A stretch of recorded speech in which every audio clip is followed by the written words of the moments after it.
நமஸ்காரம். அஸ்மத் சர்வகுருப்ஜோ நம. சிவருத்ர சேனல் நேயர்களுக்கு வேங்கடம் ராம் நாராயண் அன்பு கலந்த வணக்கங்கள். எந்த ஒரு சந்தர்ப்ப சூழ்நிலையும் நமக்கு சாதகமாக்கி கொள்ள இயங்கிக் கொண்டிருக்கும் மீனராசி அன்பர்களே, நண்பர்களே, எதிர்வரக்கூடிய குரோதி வருடம் ஆடி மாதம் 16/7/2024 விசாக நட்சத்திரத்தில் குரு தசையில் தசமி திதியில் பிறக்கக்கூடிய மாதம் நமக்கு எப்படி இருக்கும்? ஒவ்வொரு மாதமும் ஏற்றமாகத்தான் இருக்கும். ஒவ்வொரு நாளும், ஒவ்வொரு நிமிடமும், ஒவ்வொரு மணித்துளியும் நமக்கு மேன்மையை தரக்கூடியதாகத்தான் அமைந்திருக்கிறது. நாம் ஒரு தனித்தன்மை கொண்டவர்களாக அமைந்திருக்கிறோம். இந்த உலகத்தில் பிறப்பெடுத்திருக்கிறோம். எதையோ ஒன்றை சாதிப்பதற்காகத்தான் நாம் உருவெடுத்திருக்கிறோம். அதை மனதில் கொள்வோம், நிச்சயமாக சாதிப்போம். இந்த மாதம் நமக்கு எப்படி இருக்கும்? நம்முடைய மீனத்தில் ராகு, 3இல் செவ்வாய் குரு, 5இல் சூரியன் புதன் சுக்கிரன், 7இல் கேது, 8இல் சந்திரன், 12இல் சனி இருந்து நம்மை வழிநடத்துகிறார்கள். பிளானட்டரி பொசிஷன் தான் சார் நம்மை வழிநடத்துறது. நாம் பார்க்கக்கூடிய பஞ்சபூதங்கள், 9 கோள்கள், 12 கட்டங்கள், இவைதான் நம்மை வழிநடத்துகின்றன. நாம் நினைச்சாலும் நினைக்கலனாலும், தெரிந்து கொண்டாலும் அறியாமலேயே விட்டுவிட்டாலும் இவைகள் நம்மை ஆட்கொள்கின்றன. இந்த மாதம் ஆடிப்பட்டம் தேடி விதை என்று சொல்வார்கள். ஒரு ஆரம்பத்திற்கான அறிகுறியை தரக்கூடிய மாதமாக அமைந்திருக்கிறது. ஆடி பண்டிகை, ஆடி கிருத்திகை, திரு ஆடி பூரம், இப்படி பல விசேஷங்களை எதிர்கொள்ளக்கூடிய மாதங்களாக இந்த மாதம் அமைந்திருக்கிறது. இதனால் நமக்கு என்ன சார் லாபம்? ஏன்னா நமக்கு ராகுவனுடைய பார்வை 3ஆம் வீட்டிற்கு செவ்வாய் குருவோடு சேர்ந்தது. அந்த செவ்வாயினுடைய குருவும் 7ஆம் பார்வையாக நம்முடைய 9ஆம் வீட்டை பார்க்கிறார்கள். அது செவ்வாயினுடைய வீடு, 9ஆம் வீடு. 4ஆம் வீடு புதன். புதன் சூரியனோடு சுக்கிரனோடு சம்பந்தப்பட்டு 5ஆம் வீட்டில் தனக்கு 2ஆம் வீட்டில் இருக்கிறார். அதனால நமக்கு நாம் எடுத்தவை சாதிக்கக்கூடியதாக, பணத்தை கொட்டக்கூடியதாக இந்த மாதம் அமைந்திருக்கிறது. சார், இப்படிதான் பணம் கொட்டும்னு சொல்றாங்க, கையில் பார்த்தா ஒன்றுமே நிற்க மாட்டேன் சார் அப்படின்னா, நம்ம பர்ஸில் இன்னைக்கு எல்லாமே பர்ஸில் பணம் வைக்கிறது முன்னாடி கார்டு தான் வச்சுட்டு இருக்கோம், பிளாஸ்டிக்காக தான் வச்சுட்டு இருக்கோம். அந்த பிளாஸ்டிக் உள்ளுக்குள்ளே பணம் இருக்குது, அவ்வளோதான். அது கிரெடிட் கார்டோ டெபிட் கார்டோ, பணம் இருக்கா இல்லையா அதுக்குள்ளே?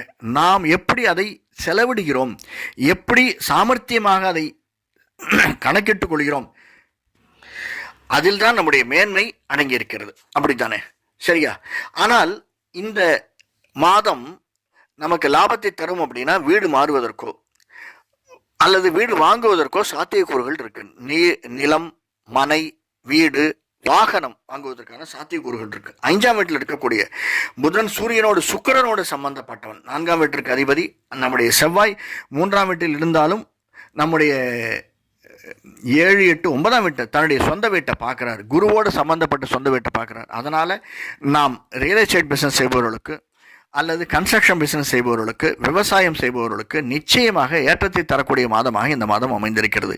பண வரவுக்கு அதிகமாக இருக்கும் சார். நண்பர்கள் மூலியமாக, ரிலேட்டிவ்ஸ் மூலியமாக நமக்கு ஒரு நல்ல மேன்மை. இது வரைக்கும் நம்மளெல்லாம் இவன் யாரான்னு நினச்சவன்லாம் நம்மளை கொஞ்சம் திரும்பி பார்த்துட்டு போகக்கூடிய ஒரு சந்தர்ப்ப சூழ்நிலை நமக்கு ஏற்படும். அந்த ஒரு கெத்து இருக்கு இல்லையா, அந்த கெத்தை கொடுக்கக்கூடியதான் இந்த மாதம் நமக்கு அமைந்திருக்கிறது.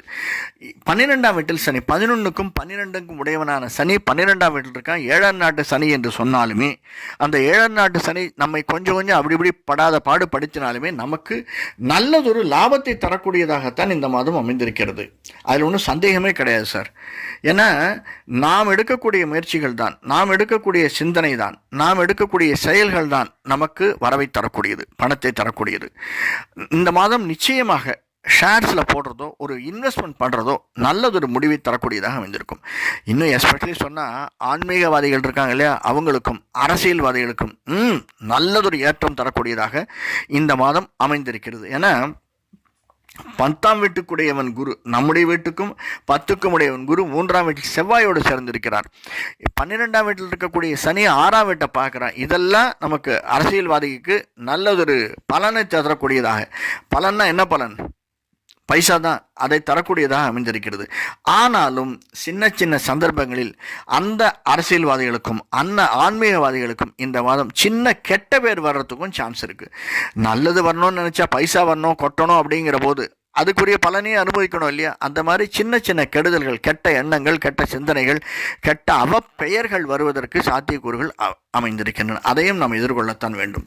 ஆனாலும் இந்த பிஸ்னஸ் செய்பவர்களுக்கு, ரீட்டைல் பிஸ்னஸ் செய்பவர்களுக்கு, கன்ஸ்ட்ரக்ஷனுக்கு எல்லாம் பார்த்துட்டோம். நம்ம மெடிக்கல் துறையில் இருப்பவர்களுக்கு, மருத்துவத்துறையில் இருப்பவர்கள், முதலாளியாக இருந்தாலும் தொழிலாளியாக இருந்தாலும் சின்ன சின்ன சங்கடங்கள் வரும். நாம் சாதாரணமாகவே உபாதைகள் நமக்கு வரும். உடல் உபாதைகள் வரக்கூடிய சாத்தியங்கள், கழுத்து வலி வருவதற்கு, பேக் பெயின் வருவதற்கு இந்த சாத்தியக்கூறுகள், மூட்டு வலி வருவதற்கு, நகை சுத்தி என்று சொல்வார்கள், அந்த மாதிரி கையிலேயோ காலிலோ நகை சுத்தி வருவதற்கு, நகம் அடிபடுவதற்கு, இடிச்சுக்கிறதுக்கெல்லாம் சாத்தியக்கூறுகள் அதிகமாக இருக்குது. மருத்துவ செலவு கம்மியாக தான் இருக்கும், நம்ம லிமிட்டாக தான் இருக்கும், நல்ல வருமானம் இருக்குது, அதனால் கவலைப்பட வேண்டாம். இருந்தாலும் இஷ்ட தெய்வம் குலதெய்வத்தை வணங்கி வருதல், எஸ்பெஷலி வியாழக்கிழமைகளில் சென்று நவகிரகத்தை வணங்கி வருதல் அல்லது நம்முடைய இஷ்ட தெய்வத்தை வணங்கி வருதல், 7 to 8 கோவிலுக்கு சென்று வணங்கி வருதல் நமக்கு ஏற்றத்தையும் மாற்றத்தையும் நிச்சயமாக தரும். நன்றி, வணக்கம்.